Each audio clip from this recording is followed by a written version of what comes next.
Salam pemirsa setia Mata Ketiga. Sebelumnya kita pernah membahas tentang planet Mars. Hari ini kita akan bincang-bincang tentang planet lain di tata surya, Venus. Venus adalah planet paling terang di langit. Semasa Tiongkok kuno, Venus disebut Tai Pai Chin Sing, yaitu dewa dalam mitologi Tiongkok dan Taoisme. Kecerahan maksimal planet ini dapat dilihat segera sebelum matahari terbit atau setelah matahari terbenam, sehingga disebut bintang fajar atau bintang senja. Dalam serial drama Mandarin The Investor of the God, ia disebut sebagai ajudan rombongan Kaisar Langit. Sementara dalam astronomi Tiongkok, Tai Pai Chin Sing adalah sebutan untuk planet Venus. Venus terlihat putih terang di langit, sangat indah. Beberapa peradaban kuno juga mengaitkannya dengan keindahan. Misalnya dalam mitologi Romawi, Venus adalah dewi cinta dan kecantikan Romawi.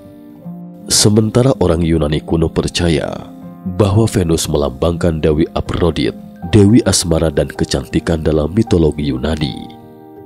Orang Romawi juga menyamakan Aphrodite dengan Dewi Venus. Astronomi modern mendapati bahwa Venus sama seperti bumi adalah planet berbatu di tata surya. Selain itu, Venus merupakan planet terdekat dari bumi dan memiliki ukuran yang mirip dengan bumi. Karena itulah, Venus seringkali disebut sebagai planet kembaran dari bumi. Diameter Venus sekitar 7.521 mil atau 12.104 km. Sedangkan diameter bumi sekitar 7.926 mil, sedikit lebih kecil dari bumi. Masanya sekitar 81% dari bumi dan kepadatannya sekitar 95% dari bumi. Gravitasi permukaan kedua planet juga memiliki kekuatan yang sama. Sebelum tabir misteri Venus disingkap, ia pernah dianggap lebih mungkin memiliki kehidupan daripada planet Mars. Jadi, bagaimana kondisi aktualnya? Venus, bintang neraka. Venus memiliki atmosfer yang sangat padat, terdiri dari 96,5% karbon dioksida dan 3,5% nitrogen dan sejumlah kecil gas lainnya. Akibat efek rumah kaca, suhu permukaan Venus sangat tinggi dengan suhu rata-rata 462 derajat Celcius, menjadikannya planet terpanas di tata surya. Permukaan Venus diselimuti oleh lapisan buram yang terdiri dari awan asam sulfat yang sangat reflektif, sehingga permukaannya tidak dapat dilihat dari luar angkasa. Sekitar 80% permukaan Venus terdiri dari daratan vulkanik, dengan 70% merupakan daratan dengan bubungan berkerut dan 10% merupakan daratan yang halus dan berlekuk. 20% sisanya merupakan dua benua dataran tinggi. Salah satu benua terletak di belahan utara Venus, sementara yang lain berada di sebelah selatan garis khatulistiwa. Benua utara disebut Istar Terra yang dinamai dari Istar, dewi cinta di Babilonia, dan ukurannya kurang lebih sebesar Australia. Meski karbon dioksida tidak terlihat, awan di planet ini terdiri dari awan buram mengandung asam sulfat. Karenanya hujan di Venus pun berwujud hujan asam sepanjang tahun. Namun karena suhu tinggi, sehingga apapun yang berbentuk cair akan menguap sebelum bisa mencapai permukaan bumi, termasuk hujan asam. Selain itu, tekanan atmosfer permukaan Venus 92 kali lebih besar daripada bumi. Tekanan yang dialami di permukaan Venus mirip dengan tekanan yang dialami di lautan lebih dari 900 meter di bumi, sehingga probe antariksa dengan resistensi tekanan yang tidak mencukupi akan hancur ketika mencapai Venus. Ketika para ilmuwan mengetahui kondisi Venus ini, mereka merasa tempat itu bagaikan neraka dan sangat tidak mungkin ada kehidupan. Namun keadaan berbalik di penghujung tahun 2020. Studi bersama Cardiff University Inggris dan Massachusetts Institute of Technology Amerika Serikat menarik perhatian publik. Mereka menemukan gas fosfin pH 3 di bawah Venus dan menerbitkan makalah di jurnal Nature Astronomy. Pembentukan gas ini tidak dapat dijelaskan lagi dengan proses geologi atau abiotik lainnya yang diketahui. Oleh karena itu, adanya gas fosfin pH 3 membuat peneliti mengambil kesimpulan adanya mikroba di atmosfer Venus. Di bumi, fosfin dikaitkan dengan kehidupan dengan mikroba yang hidup di usus hewan seperti penguin atau di lingkungan yang miskin oksigen seperti rawa. Beberapa saat sebelumnya, pada Juli 2020, Parker Solar Probe NASA mengambil foto yang menakjubkan selama terbang dekat Venus. Dua hal menarik perhatian dari gambar ini. Pertama, kamera menangkap tepi terang Venus yang mungkin merupakan cahaya malam Venus yang dipancarkan oleh atom oksigen di atmosfer yang bergabung kembali menjadi molekul. Fenomena cahaya malam seperti ini sangat umum di bumi, tetapi sangat jarang terjadi di Venus. Kedua, fitur yang sangat gelap di tengah gambar. Ini dikenal sebagai Aphroditera yang merupakan wilayah dataran tinggi terbesar di Venus. Alasan mengapa gambar terlihat sangat gelap adalah karena suhu sekitar 30 derajat Celcius lebih rendah dari daerah sekitarnya. Para peneliti mengatakan bahwa situasi sebenarnya di Venus mungkin tidak seburuk yang kita pikirkan. Masih ada area yang tidak diketahui di atmosfer Venus dan mungkin ada semacam zona layak huni. Iklim layak huni 3 miliar tahun. Faktanya dari hasil studi tentang Venus, para ilmuwan menemukan bahwa lingkungan Venus di zaman kuno mungkin senyaman bumi saat ini, kemungkinan besar memiliki kehidupan yang cerdas. Pada tahun 1978, wahana antariksa robotik Magellan atau Venus Radar Maver NASA menemukan bukti bahwa Venus kemungkinan pernah memiliki lautan di permukaannya. Para peneliti dari The Europlanet Society mempresentasikan studi tentang sejarah iklim Venus tersebut dalam pertemuan bersama IPCC DPS 2019. Studi tersebut menunjukkan bahwa Venus pernah memiliki iklim layak huni yang cocok untuk kehidupan dengan air, lempeng tektonik, serta iklim yang stabil di dalamnya. Dalam beberapa tahun terakhir, para ilmuwan di Institut Goddard untuk Penelitian Luar Angkasa NASA menemukan dari hasil simulasi cuaca bahwa Venus mungkin pernah memiliki lingkungan yang sangat cocok untuk kehidupan seperti bumi. Michael Way dari Goddard Institute for Space Science dan koleganya Anthony Del Genio menciptakan 5 simulasi iklim berdasarkan tingkat cakupan air yang berbeda. Model ini memperhitungkan perubahan komposisi atmosfer dan radiasi matahari. Kelima simulasi tersebut menunjukkan bahwa Venus bisa mempertahankan suhu maksimum 50 derajat Celcius dan suhu minimum 20 derajat Celcius selama periode yang berlangsung 3 miliar tahun. Sebagai perbandingan, organisme bersel tunggal telah muncul dalam evolusi bumi selama 3 miliar tahun. Namun sekitar 700 juta tahun yang lalu, terjadi sesuatu yang sepenuhnya mengubah wujud Venus. Peristiwa tersebut memicu pelepasan CO2 yang tersimpan dalam batuan atau disebut dengan proses outgassing, menyebabkan efek rumah kaca menjadi semakin parah hingga akhirnya cairan air di permukaan Venus sepenuhnya menguap dan bentuk Venus menjadi terlihat seperti ini sekarang. Lalu apa sebenarnya yang terjadi pada 700 juta tahun yang lalu itu? Pandangan yang saat ini diterima secara umum adalah bahwa benda angkasa asing menabrak Venus pada waktu itu, menyebabkan sejumlah besar letusan gunung berapi di Venus. Magma melepaskan karbon dioksida ke atmosfer. Saat magma mendingin, karbon dioksida tidak dapat diserap kembali oleh permukaan, hanya bisa tetap berada di atmosfer. Sementara itu, peneliti lain mengajukan hipotesis yang lebih berani, bahwa pernah terjadi perang nuklir di Venus, mungkin karena perang internal sesama makhluk Venus atau karena invasi ras lain di alam semesta. Teori perang nuklir ini agak mirip dengan sejarah Mars. Dalam buku Alien Interview karya Lawrence R. Spencer, disebutkan bahwa alien bernama Airol juga menyebutkan tentang perang antar bintang di tata surya. Mungkinkah hal ini pernah terjadi kala itu? Tentu saja, teori yang dicetuskan para peneliti ini bukannya tak berdasar. Mereka menemukan bahwa foto dari wahana Magellan Venus menunjukkan kawah bundar yang aneh. Para ilmuwan tidak dapat memastikan apakah itu gunung berapi atau kawah meteor. Keduanya sangat berbeda dari apa yang kita ketahui saat ini. Garis-garis reguler dan jejak seperti kawah meteor ini tidak tampak terbentuk secara alami, tapi lebih mirip seperti menyebar dari permukaan, mirip dengan jejak yang ditinggalkan saat uji coba nuklir di bumi, sehingga beberapa orang mengajukan teori perang nuklir di Venus. Venusian Orton. Berikut mari kita bedah sejenak tentang topik yang mungkin sangat diminati orang-orang yang penasaran, Venusian atau makhluk Venus.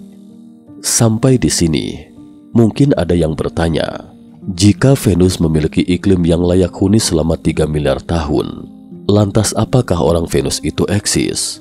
Di mana mereka sekarang? Untuk menjawab pertanyaan ini, kita perlu menggalinya dulu dari sebuah kasus dalam proyek buku biru AS. Blue Box Project atau proyek buku biru adalah sebuah proyek yang bertujuan untuk menyelidiki dan mengevaluasi laporan UFO di Amerika Serikat maupun di stasiun dan bangunan milik Amerika Serikat yang berada di negara-negara lain dengan pemikiran kemungkinan ancaman potensial terhadap keamanan nasional yang berasal dari kekuatan asing atau dari luar angkasa. Mari kita kupas sejenak kasus ini. Pada 20 November 1952, seorang pria Amerika kelahiran Polandia, George Adamski dan 6 temannya ke Gurun Mojave, California untuk survei sambil piknik. Di daerah gurun sepanjang 17 km di tengah gurun California menuju Parker, Arizona, mereka bertemu dengan UFO secara tidak sengaja. Sebuah UFO besar berwarna perak muncul sekitar 800 meter di udara dan melesat di atas kepala mereka. Adamski dengan cepat mengambil beberapa gambar kemudian mengejar objek tersebut dengan mobilnya. Sementara teman-temannya menatapnya pergi dengan cemas di tempat, dan salah satu temannya, Alice K. Wells, menyaksikan semua kejadian itu dengan teleskop. Adamski mengemudikan mobilnya ke tempat piring terbang itu mendarat dan melihat seorang pria berpenampilan Eropa sedang menunggunya. Pria itu berambut pirang panjang, terlihat berusia sekitar 28 tahun, dengan tinggi sekitar 1,6 meter, dan memiliki paras jelita seperti seorang wanita. Dia mengenakan pakaian gelap dengan ikat pinggang lebar dan sepasang sepatu bot pendek. Sekilas pria itu tampak sangat cerdas, dan sambil tersenyum, dia berbicara dalam satu suku kata bahasa yang mirip dengan bahasa dari wilayah Asia. Setelah menyadari Adamski tidak mengerti bahasanya, dia beralih menggunakan kombinasi gerakan tangan dan telepati mental. Dia menyebut dirinya O. Adamski kemudian memanggilnya Orton dari Venus dan kesini untuk menyelidiki peristiwa baru-baru ini di bumi. Banyak masalah besar yang dihadapi penduduk bumi, di antaranya percobaan ledakan nuklir di Amerika Serikat. Orton melambaikan tangannya, memberi isyarat agar Adamski mengikutinya. Mereka lalu berjalan bersama dan berhenti di dekat piring terbang logam yang tembus pandang dan melayang diam di udara pada jarak dekat dari permukaan. Adamski menanyakan prinsip kerja piring terbang. Pria itu mengatakan bahwa piring terbang bergerak maju dengan gaya tarik-menarik dan tolak-menolak medan magnet. Piring terbang kecil ini dibawa ke sini oleh kapal induk besar yang terbang ke antar planet. Orton menunturkan bahwa menurut Venusians, mereka semua hidup sesuai dengan hukum pencipta alam semesta. Tidak peduli kehidupan dari planet manapun, tubuh fisik pada akhirnya akan menjadi seonggak tulang belulang. Sementara jiwa atau roh harus terus mencari raga yang lain untuk ditinggali. Setelah sekitar 1 jam pembicaraan dramatis itu, Adamski bermaksud mengambil foto, tetapi ditolak. Tak hanya itu, foto-foto yang diambil Adamski sebelumnya juga diminta oleh Venusian untuk diserahkan. Setelah dia menyerahkannya, piring terbang itu pun naik lagi ke angkasa dan lenyap di langit, hanya meninggalkan 2 jejak kaki yang sangat aneh di permukaan tanah. Setelah alien itu pergi, ke-6 sahabat yang melihat pemandangan itu dari kejauhan segera menghampiri Adamski, dan 2 di antaranya menginjak model jejak kaki alien dengan gipsum. Dan Alice Wells menggambar wujud Venusian itu setelah melihatnya dengan teleskop. Setelah Adamski menyusun pengalamannya, ia menulisnya menjadi sebuah buku berjudul Flying Saucers Have Landed. Setelah diterbitkan, buku itu pun seketika menjadi buku terlaris dan diterjemahkan ke dalam 18 bahasa. Venuson juga pernah mengadakan kontak beberapa kali dengan Adamski setelah itu. Adamski bahkan berulang kali diundang naik ke piring terbang untuk perjalanan luar angkasa. Dia menyusun pengalaman-pengalamannya ini menjadi sebuah buku yang diterbitkan pada tahun 1955 dengan judul Inside the Spaceship. Buku ini juga sangat laris, tetapi tidak seperti buku Flying Saucers Have Landed. Buku ini membawa lebih banyak tanda tanya pada Adamski. Mengapa? Karena Adamski banyak menjelaskan dalam buku keduanya yang tidak sesuai dengan pengamatan ilmiah modern. Misalnya kata Adamski, dia menaiki pesawat luar angkasa alien berbentuk seperti cerutu dan tiba di sekitar bulan. Dari kapal induk alien itu, dia melihat kisi-kisi besar seperti gudang besar di kawah bulan.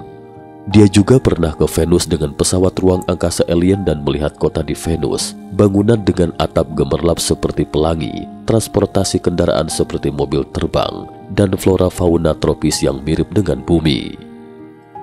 Dalam buku Inside the Spaceship, Venuson memberitahu Adamski bahwa ada kehidupan dan peradaban di banyak planet, tetapi manusia hanya melihat sisi gersangnya.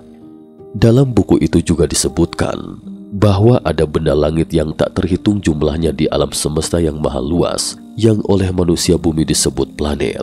Bentuk maupun ukuran planet juga tidak sama, sejumlah besar di antaranya berpenghuni. Di tata surya, selain bumi, orang-orang di planet lain dapat melakukan perjalanan di ruang angkasa secara bebas. Beberapa di antaranya hanya dapat melakukan perjalanan jarak pendek, sementara lainnya dapat melakukan perjalanan jarak jauh melintasi sistem bintang. Namun untuk mewujudkan semua itu, manusia perlu mengubah gaya hidupnya terlebih dahulu, singkirkan keegoisan, belajar hidup untuk kesejahteraan umat manusia. Jika tidak, manusia tidak akan diizinkan untuk memperoleh teknologi super canggih seperti itu. Karena tidak ada ikatan spiritual dan secara membabi buta mengembangkan teknologi, beberapa oknum mungkin akan melakukan perilaku gila seperti menaklukkan planet lain. Kata-kata ini dicetuskan di zaman modern, dan bagi banyak orang itu seperti khayalan, sehingga Adamski pun mendapat serangan dan kecaman, meninggal pada tahun 1965. Namun benarkah Adamski hanya berkhayal? Hampir 50 tahun setelah kematian Adamski, Venuson lain pun muncul. Dari sisi tertentu, dia membuat orang merasa apa yang dikatakan Adamski itu mungkin benar. Onek Onek, wanita dari planet Venus. Dalam konferensi UFO internasional di Norwegia pada tahun 2014, seorang wanita berambut pirang seketika menarik perhatian publik. Dia menyebut dirinya Onek Onek, meskipun memiliki fisik atau raga manusia, tapi sebenarnya dia adalah Venuson atau orang dari Venus. Sekilas Onek terlihat berusia sekitar 50 tahun, tetapi dia mengaku dirinya telah berusia 250 tahun. Onek mengatakan dia lahir di Venus dimensi lain, di sana penuh dengan vitalitas dan peradaban yang sangat maju. Onek mengatakan bahwa pada zaman kuno, ada kehidupan di Mars, Saturnus, Jupiter, dan Venus. Pada suatu masa, planet-planet ini memasuki tahap lain. Penduduk dan masyarakat di sana naik ke dimensi tinggi. Namun ruang dimensi tinggi ini tidak terlihat oleh mata telanjang kita. Onek menuturkan, dia tiba di bumi pada tahun 1955. Saat itu dia tidak memiliki tubuh fisik manusia. Ketika dia melihat seorang gadis berusia 7 tahun meninggal dalam kecelakaan mobil dan rohnya telah pergi, dia pun masuk dan mengambil alih raganya. Onek mengatakan, karena karmanya, sehingga dia harus ke bumi untuk hidup dan menyelesaikan misi khusus yang diberikan oleh hierarki spiritual. Dia tidak memiliki untuk berinkarnasi untuk mempertahankan kesadaran dan pengetahuan spiritualnya. Jika tidak, semua kesadaran dan pengetahuannya ini akan dihapus. Ini seperti dengan cerita rakyat Tiongkok kuno, mirip dengan reinkarnasi dan minum sup Mongpo untuk melupakan kehidupan masa lalu. Mongpo atau Nenek Meng adalah salah satu dewi dalam Taoisme yang bertugas di pengadilan akhirat, neraka ke-10. Dalam sebuah wawancara, Onek juga mengungkapkan prinsip kerja piring terbang. Menurutnya, sebagian besar UFO menggunakan energi magnet untuk terbang, menggunakan pilar magnet yang mengalir melalui pusat pesawat ruang angkasa untuk menghasilkan medan magnet. Ada 3 jenis gelombang magnet di atmosfer. Pesawat ruang angkasa terbang dalam gelombang sedang yang dapat dengan mudah naik atau terbang datar dan sebagainya. Begitu frekuensinya terlalu cepat, pesawat ruang angkasa akan hilang dari pandangan mata kita. Padahal objek itu masih berada di tempat semula, tapi kita tidak bisa melihatnya dengan mata telanjang. Seperti saat kipas berputar dengan kecepatan tinggi, kita bisa melihat apa yang ada di belakangnya.